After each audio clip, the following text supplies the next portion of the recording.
colonisation est venue trouver déjà que l'Afrique en général avait déjà une civilisation. Je vous parlerai aussi du Mandé.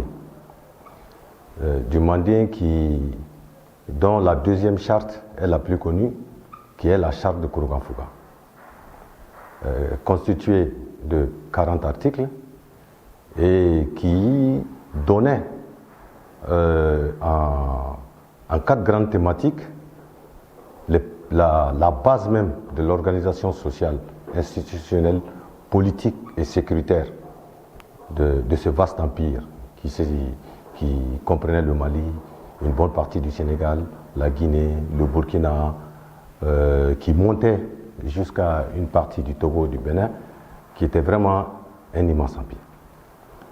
Et cette charte nous donne non seulement l'organisation sociale, mais aussi nous parle de la gestion et de la protection des biens, des libertés individuelles et collectives. Elle nous parle également d'environnement, de protection de la nature, du devoir de l'homme vis-à-vis de la nature en général.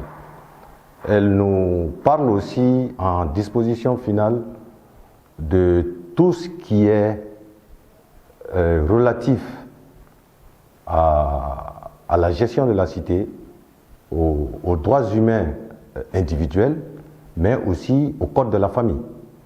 Toutes choses qui sont extrêmement importantes sur la base sociale et culturelle sur laquelle le Mali a basé ses fondements sociaux et ses relations intercommunautaires et interpersonnelles.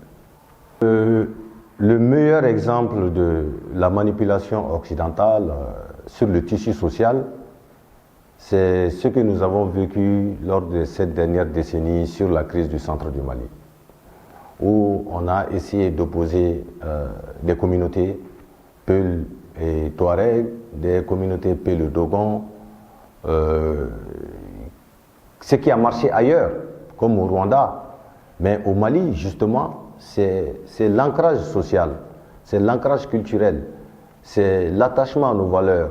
Parce que vous savez que bien avant la charte de Kouroukanfouga, mais cela a été édicté dans la charte de Kouroukanfouga, il y a des rapports de cousinage entre les différentes ethnies.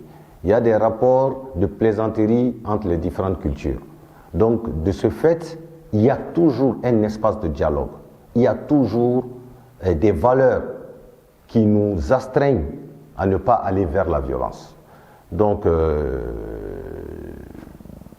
c'est surtout c'est ce maillage-là, c'est cette volonté de vivre ensemble qui a sauvé le Mali de la manipulation occidentale pour pouvoir finalement mettre dos à dos différentes communautés qui vivent ensemble depuis des millénaires.